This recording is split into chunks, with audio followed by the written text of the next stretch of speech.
welcome into the run. Tommie Frazier, Johnny Rodgers. I'm Ana Bellinghausen. 3-game win streak, guys. Oh, my Coming off God. a big one against Purdue. What's going on? Holy moly. First time since 2016 that the Huskers have had just a 3-game win streak. Pretty crazy if you think back. That's okay. But that's okay. They're building. They're winning now. I think we're happy, guys. Reactions. I'm really happy, because they protect home. Mm-hmm. As long as they continue protecting their backyard, good things are going to happen. When you go on the road, you never know, but you got to protect home. And I love that they came out and they overcame all the turnovers and still won the game. Well, I'm just glad that we're overcoming all the injuries. We've been probably the most unluckiest team as far as injuries are concerned, especially on our offensive squad, that I've ever seen. And I think I'm really impressed at their being able to come back and to face that adversity and to do it now, to put together under very difficult circumstances. And with all the people going down, they still managed to bring in young people and to make up the difference. And there's been some challenges, and they're in the position right where I think they really want to be right now. Mm-hmm. Yeah, I think the theme is just finding ways to win. Right. Yeah. What's been, from your perspective, the ways that Nebraska has been able to piece these things together? It might not look pretty, but still, it's a win. Well, I think the main thing is defense is staying solid. Defense can keep you in games and give the offense opportunity to score points or move the ball. And so long as defense is still playing the way they're playing, Nebraska's going to have a chance to win a lot more football games. Offense is still slowly coming along, but they've had so many different players out there in the starting lineup, so some they can't get a jail. And so hopefully that now that I think quarterback position is probably solidified now, that they can just go from there and build from there.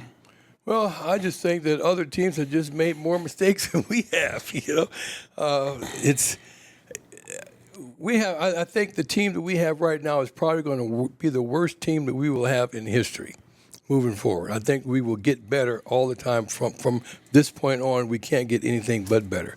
But we've been playing teams that have not been that competitive. They make more mistakes than we do, and we've been making a lot of mistakes. We got fumbled the very first play of the game. Right. Very first play of the game. God dang. and what people don't realize that when it's that cold out, you really got to focus on protecting that football because it gets really slick. And a lot of fans don't understand why is the ball so hard to hold on to it. Well, it's pigskin. Well, we played in the Canadian Football League at the time. They don't know cold like we know cold. They don't know cold like we know cold. That was nothing. That don't play. Yeah. It wasn't even cold comparatively speaking. They got a hold on the ball no matter what. No. I was down on the field there for a brief second. That wind was swirling there. It was cold. It was cold. I've been down in Edmonton. It was 25 below. That's okay. 25 below. But these kids are made different, though. Yeah, I don't know. You got to hold the ball. Yeah. Like I said, no matter what, you just got to get into your mind that Devaney had the type of personality that he did not tolerate mistakes. Right. Period. So we had, and especially like when somebody fights in the game, you might not ever see the game again. Right. If you started to fight in there for whatever the reason, you knew you might not ever get in there again. So under no circumstances would that ever happen. Mm-hmm. We would never do anything to hurt ourselves. And that was the key. And that's you got to protect the football. You can't turn the ball over because if you turn the ball over that many times from here on out, there's a good chance you're going to lose a game because some of these teams that you're going to face aren't going to make the same mistakes that Purdue made or a team before that. So, so the number one is protect the football, and Nebraska hadn't been doing that very well all season. Not just Saturday, but all season. Right. Can Nebraska keep winning football games with the offense that they have right now and just given how many injuries there are, but with the defense playing at the caliber it is? I think with the teams that are coming up, yes. The teams that they're facing aren't the best teams in the conference. Mm-hmm. They have some good talent, but they're not the best teams. And so I just think as long as the defense continue being dominant, then I think it gives Nebraska a chance to win every game. Well, like I said, I hope they win one more game. If we get one more game, we got a ball game. I think Michigan State's our target. I'm going to beat them like a midget with a club. Here we go again. Little person. After that, I don't know. It's a toss-up. Iowa's tough. Maryland's tough. Wisconsin's going to be tough. Wisconsin's going to be tough. It's going to be for us to get Yes, we got to make sure we get the Michigan State win. 'Cause it's going to be tough moving forward on us because we beat ourselves so much. We find some type of way to make some kind of mistake, like in the game, and then now we start at the very beginning of the game. I mean, so we can't overlook anybody. We have to fight like a dog for every little bit we get to be able to come out here. If we come out here with a couple wins, I'll be so happy I won't know what to do. It's going to be like the national championship, just getting to a bowl game this season. I won't go that far. I won't go that far. I'll be fine. We'd be like winning the Big Ten championship, not the national championship. Not the All right, I'll go for that.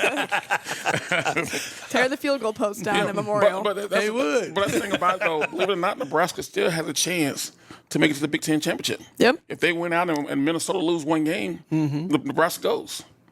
Think about that. Great. Has anyone ever thought about that? I never thought about that. I never thought about that. I didn't think that was in question going into the season at all. No one did. But if they went out, if Nebraska win the rest of their games and Minnesota lose one, Nebraska goes to the championship game. Well, that could happen. It sure can happen. That could happen if we went out and they lose the one. Yeah, that could happen. Yeah. So there's a lot to look up to. That's why That's why I think Matt Rule, the staff, has said, "Hey, we're focusing on Michigan State this week. We're not worried about the rest of the season. We take one game at a time because there's still a lot of the season left that they can accomplish here."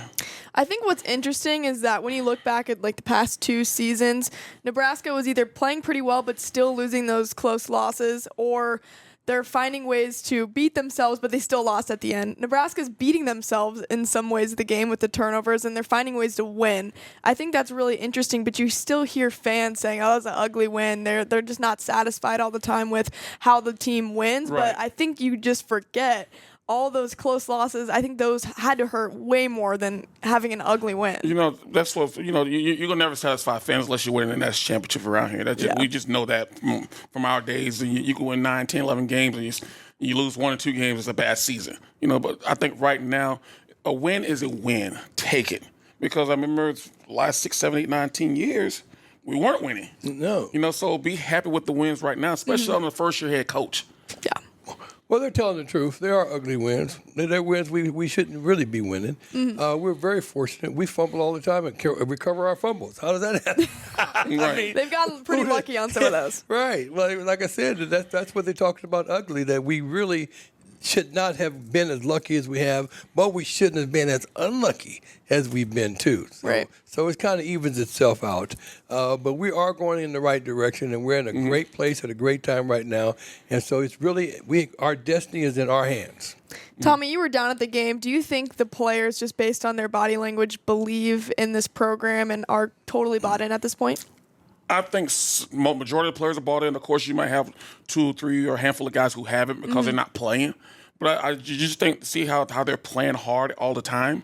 Even when bad things happen. For instance, after the first snap, after the first fumble of the game, what happened? Defense went out there, fired up, actually pushed them back. And offense came back out. I mean, so you can tell that this team is believing in the staff and believing in themselves. Well, I really believe that Coach Rule has really got their attention now. I think they're starting really to believe in him. I don't think he can make it in the pros really as a coach because they're strictly money. Right. But right now, with the college football, it's a lot of motivation and money too. But it's motivation. I think he's got them motivated. I think he's got them believing that they really can get better. They can win, and because they have. No matter how it happened, they have won when they really shouldn't have won. So they keep pushing through. So I think he's got their buy-in now, where in the beginning he had to earn it, and he did. And he got mine, too, because I didn't really – you have to show me, period. But I think that he's in the right place at the right time, and the kids are really coming along. And so I think our future is so bright, we got to wear shades. Right. You have to think about how much adversity this team has faced throughout the season. All the injuries, a first-year coaching staff, and still being 5-3 at this point. Does the record surprise you right now? Because I did not think Nebraska would be 5-3. I would have guessed probably about an even record or maybe just 1 under. No, it doesn't surprise me because I've always said, if Nebraska wins the games it's supposed to win, just imagine if they beat Minnesota and Colorado. Yeah. They'd have been 7-1. So I thought they will easily have 6 wins by now. But, the hiccups early in the season. But it doesn't surprise me because I've always said I saw 6 victories on the schedule. Right. And maybe 7. It's looking like that's going to happen. Yeah. Well, I'm just really surprised that the Big Ten Conference has not got more, and our division has not got more talent in it than we have. Because of the teams that we're playing that really used to be powerhouses, they're not getting the quality players. They're, like I said, they're making more mistakes than we're making. We're all making mistakes out there. We're all making fumbles. They're all missing blocks. They're not tackling. I mean, it looks like a circus out there sometimes. And I also think what's happened with the West. Look at all the coaching changes you've had over the last 2 or 3 years. You know, if you look at the East, those guys have been there 6, 7, 8, 9 years. You look at the West, I think the longest tenured coach is Kurt Ferentz. But he's the longest tenured coach in the Big Ten, period. Right. But then you look at Purdue, first-year head coach, Northwestern, first-year head coach, Wisconsin, first-year head coach, Nebraska, first-year head coach. I mean, oops. Oops. It's a pretty competitive Big Ten West just because of the level everyone's at right now. Right. And which, Tommie, to your point, is the reason why Nebraska can definitely be in that Big Ten championship game. But what do you think needs to go right offensively moving forward? I think if they end every drive with a kick, that's going to make their chances even better. And when I say kick, field goal, extra point, a punt. You know, if you turn the ball over, you're not going to win a lot of games turning the ball over as much as they do.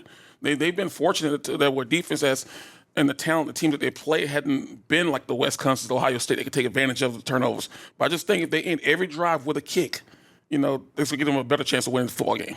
Well, what he's saying is that we got to stop beating ourselves. Yeah. If we can just keep the ball, keep the game going, moving along, or play as well as we can play, and when it's time to punt, we punt, but we can't turn the ball over. We can't beat ourselves. We can't fumble. We can't throw interceptions. We just can't make mistakes. We don't have to be the best team to move the football, but we have to move it, whether it's a kick or whether it's a pass.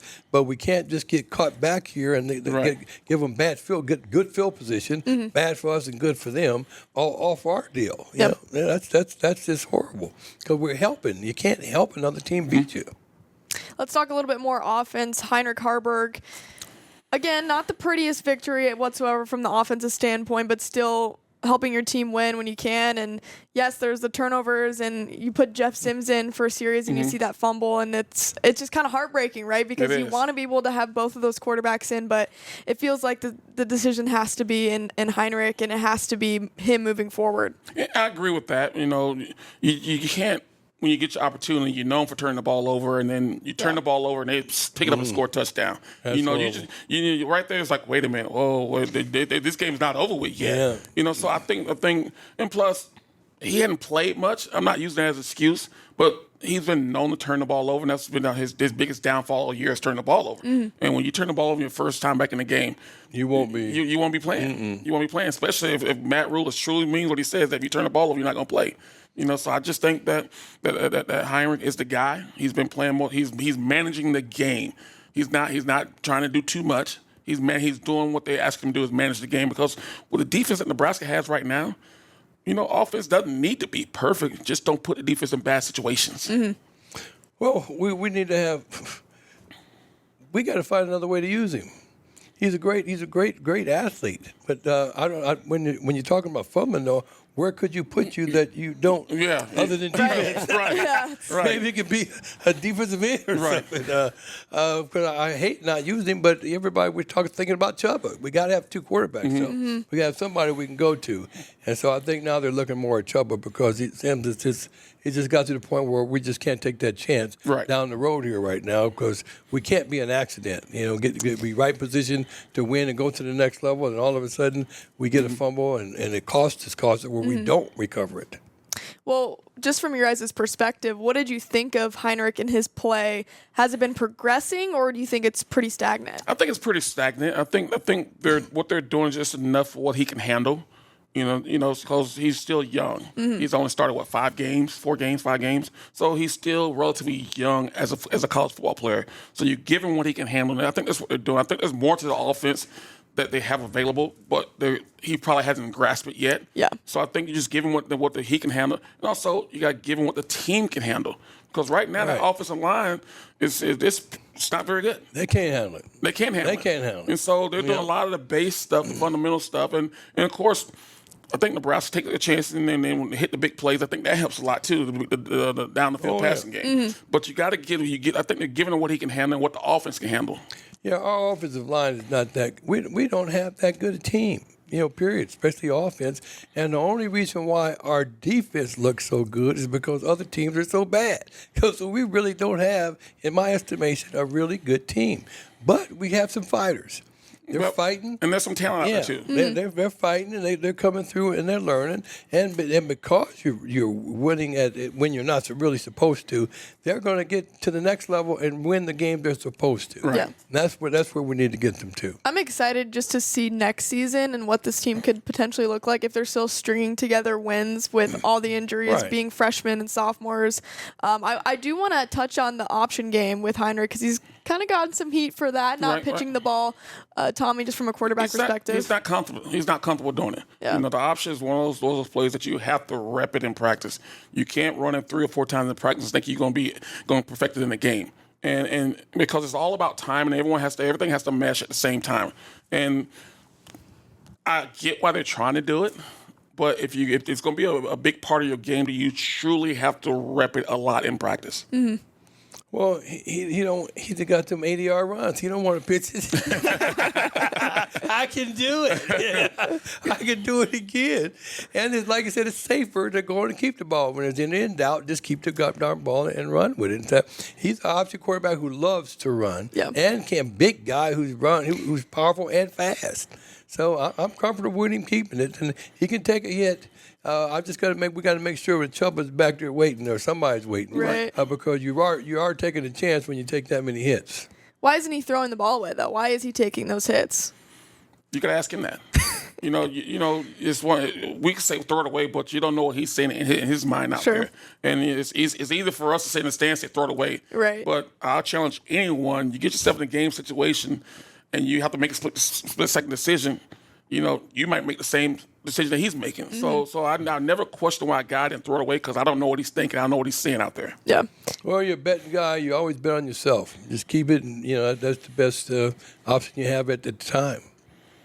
Also, some pretty awesome news with Jalen Lloyd getting his first touchdown and getting in the game. Mm-hmm. Just a Nebraska-born guy. How happy does that make you, just seeing guys from Nebraska getting to step up for their team? Well, I think that's the reason why they came. Mm-hmm. Came to Nebraska. They love this. They love the state. They love the university. And so if they can go out there and have an impact on the game when they get the opportunity, they make the most of it. Just like a week before, Malachi Coleman. Yep. He stepped up, another freshman from Lincoln, Nebraska. So I think what you're seeing now is these younger guys embracing their opportunity and making the most of it. And because before, you didn't see many young guys doing that. Now you do because they believe in, the coaches are believing in those young guys. Well, I'm happy for the fans, too. That fans are happy that we got Nebraskans starring out and really making a difference, and they come to see them because they believe in the program and in the players. And it really makes a difference when you have a homegrown guy that actually stars out and does something good. Yeah, and obviously the defense has been the bright spot, and even them manufacturing points too. How big can that be for a team when your offense is struggling, but a defense that can find ways to score, and the special teams too with the kick six? Well, I just think what defense need to do. Hey, our job is to go out there and stop them from scoring, and we can go to score. That's even better for us. That's even better for the team. But our number one goal is not necessarily score, but stop the other team from moving and scoring points. And if they can do that, then good things happen. Well, it's good when we make field goals, too. Yes. Yeah. Hey, 55 yards from Albano in the win, too. That's a record, isn't it? Yeah. Yeah. It was one of those deals when right before the games, I watched them kicking the field goal before going into the locker room for pregame. And he missed it. He hit the goalpost. I'm like, oh, here we go again. I don't know if he feels that. He still missed a couple too. Yeah, I'm just glad to see that he's finally. I heard he's healthy now. I thought he was going through some growing issues or hip issues, but he's healthier now. So he's starting to get his rhythm back. Because I watched a kid kick in high school when he was at Westside. He can kick the football. Oh yeah. So he's not afraid of pressure. And so something had to be wrong for him to be missing as many field goals because he didn't miss that many field goals in high school. And so now that I think he's healthy, I think you're gonna start seeing a more accurate kicker. No, that booty don't get tight. Hey, Johnny, you're all about the special teams, so you should be happy. He won a state championship game. He won a state championship game kicking a walk-off field goal. No, he's a good field goal kicker, but we're on another level in the league now. we're moving up, and so the pressure really gets. I don't care who you are, the pressure gets you. It gets you. It gets you. If you can't handle it, it makes really a difference. And a kicker, it can really make a difference in just a couple of inches. It makes a big difference. So you got to be steel confidence. You have to have nerves of steel. Want to touch on some of the quotes from the press conference. Ty Robinson said after the game, Matt Rule's process works. What do you think that process is for those guys to buy in right now to maybe not winning these games in the best fashion and having the best team out there, but still finding ways to do it? Playing together. If you got a group of guys, the coach said, hey, we stick together, we fight for one another, good things are going to happen when you least expect it. Mm-hmm. And I think that's what's happening to them. They're believing that when he said we're gonna be together, we're united. Let's go out and play that way. Don't worry about making mistakes. Go out and play easy, play free, fast. Let's go. And the results are showing. And when you have a head coach who believes in you like that, then it just starts trickling down through the whole team. Well, it's just a matter of they realize that we don't have the greatest personnel going on, but he's got them to believing they still can win, and that's the whole point. At the start of the beginning, how big a difference is it between players are good and great? It's only a thin line between good and great. You it's just that little bit of belief that you can, and then the team together. When two start to believe it, four start to believe it, you get up to the whole first team start to believe it on offense. Then you can. There are plays that you can run and you can get done. Right. You don't have to be able to do everything, but you have to be able to do some things well, and you have to give it 4 or 5 different looks, but you still run the same play. Right. He's still getting it, and we can do this because, like I said, we have plays when we need 4 or 5 yards or 2 or 3. We know we can get it, and you know that you didn't have to have a 30, 40, 50, 100-yard touchdown. We just need to be able to get 3 or 4 or 5 yards whenever we need it. Yeah, Matt Rule pretty much alluded to exactly what you're referring to, Johnny. So he said the close losses have turned to ugly wins, and that's a sign of a tough team who is just doing everything that's being asked of them. Right. What do you take from that sentence? Well, it just stay the course. Mm-hmm. Good things going to happen, bad things going to happen, but we just got to stay the course and we recover from the bad things. And this team is truly coming together. And I just see about how even in warm-ups, even when they walk off the field, even in highlights on videos when you come out, for some reason this team is just gelling together. And I think Coach Rule and his staff is doing a great job of keeping them motivated. The wins keep motivated. Yeah. Well, that's what you start winning. Now your ego starts getting bigger than what it should be. Well, this you don't hear them talking about, hey, yes, we're 5. They say, hey, we're focusing on the task at hand, and that's the most important thing they can do is focus on this week. Don't worry about what happened last week, and don't worry about what's coming forward. Focus right now. Well, as John would say, focus right now. Right now. Win now. You never give up on anything big or small, or it will become a habit. So as long as they don't give up, they see if they just keep fighting, it happens. It can happen. God's got a sense of humor. He's funny. He does all type of crazy. Anything's possible if you're out there competing. The only people who really lose are the people who give up. Do you think that's the biggest difference between this year's team and last year? Because you saw all the close losses, and then this team was so close in so many different ways, but they maybe just didn't have that belief. I just think that this team might be better coached when it comes to tough situations. It all starts with your coaches still got to put the players in the right situation when it gets close to be able to be successful. And I thought times over the past you didn't see that where coaches making play calls or doing things that why would you do that? So I think this team, his staff is putting the players in better positions to be able to overcome adversity, and that's the key for me. Well, I think the thing that I see to be most significant are the players that aren't playing are rooting for the team.